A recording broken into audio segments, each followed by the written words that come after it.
Hi అండి, నమస్తే. ఈ దేవాలయం ఎక్కడ అనుకుంటున్నారా? మా అమ్మ వాళ్ళ ఊరు అండి. ఈ ఊరు పేరు వచ్చేసి ఐజా. ఇది ఎక్కడ ఉందంటే గద్వాల జోగులాంబ జిల్లా అయిన ఐజాల్లో ఉందండి. ఇది ఏమంటే పాత గుడే అయినా కూడా ఇప్పుడు అంతా చుట్టూ అంతా పలగొట్టి బాగా కొత్తగా కట్టించారు. చుట్టూ అంతా కాంపౌండ్ ఇలా చూడండి, కోటలాగా ఎలా కట్టించారు. చాలా బాగుంది. అసలు నేనే చూసి ఆశ్చర్యపోయాను ఈ గుడిని చూసి. తర్వాత మేము గుడి లోపలికి వెళ్ళాము. కొత్తగా కట్టించారు కాబట్టి పాత ధ్వజస్తంభం తీసి కొత్త ధ్వజస్తంభం పెట్టారు. చూడండి, ఇది కూడా చెక్కదే, మన రాయి కాదు. మేము గుడి ధ్వజస్తంభం దర్శనం చేసుకొని ఆ ధ్వజస్తంభం లోపల పంచలోహాలను వేసి మొక్కాము. ధ్వజస్తంభం మొక్కిన తర్వాత గుడి బయట చూడండి ఇలా ఉంటుంది. గుడి బయట అంతా చుట్టూ ఆవరణ ఇలా ఉంటుంది. అసలు నేనే చూసి ఆశ్చర్యపోయానండి గుడి ఇలా మారిందని. మేము చూసినప్పటికీ ఇప్పటికీ చాలా మార్పు ఉంది. చాలా మార్పు కూడా చేశారు. చాలా బాగుంది, విశాలంగా పెద్ద స్థలంలో. తర్వాత గుడి లోపలికి వెళ్ళాము. గుడి లోపలికి వెళ్ళిన తర్వాత ఒకవైపు వినాయక స్వామి విగ్రహం పెట్టారు కొత్తది, మరోవైపు అమ్మవారి విగ్రహం కూడా పెట్టారు. అప్పుడు పాత గుడి ఉన్నప్పుడు ఇలా లేదండి.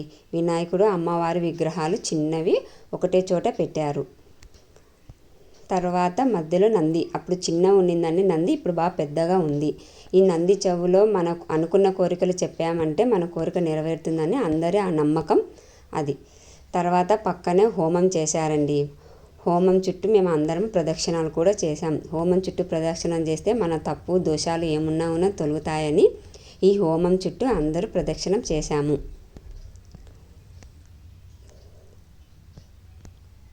తర్వాత మేము ప్రదక్షిణ చేసిన తర్వాత మెయిన్ గర్భగుడిలోకి వెళ్తున్నాం. ఇదే అండి గర్భగుడి. మాత్రం ఏం మార్పు రాలేదు, అలాగే ఉండింది పాతగానే. ఎందుకంటే ఇది అంతా పాతది కాబట్టి అంత చుట్టూ రాతి కట్టడం అండి ఇది ఈ గర్భగుడి. గుడి అనేది ఇలా ఉంటుంది. ఈ గుడి పేరు వచ్చేసి గుంత రామలింగేశ్వర స్వామి అని అంటారు. గుడి ఎత్తులో ఉన్నా కూడా గుడి లింగం మాత్రం గుడి లోపల కిందికి ఉంటుందండి. అందుకే ఈ గుడి పేరు వచ్చేసి గుంత రామలింగేశ్వర స్వామి గుడి అని అంటారు.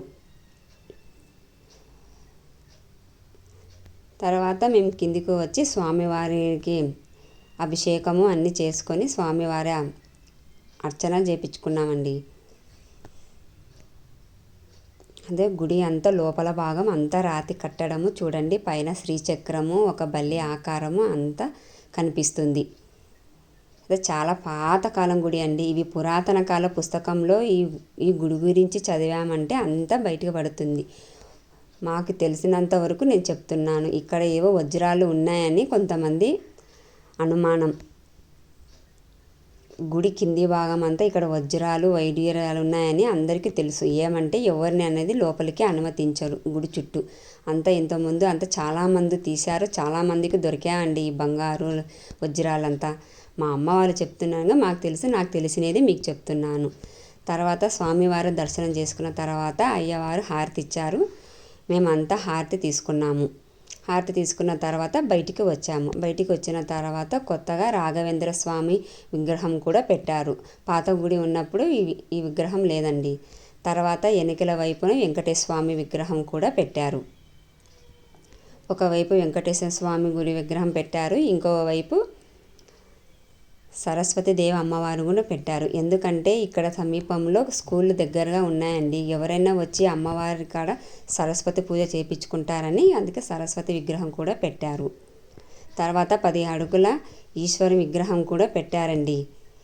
ఈశ్వరుడు మహిమగల దేవుడండి. మీకు అందరికీ నచ్చినట్టయితే సబ్స్క్రైబ్ చేయండి.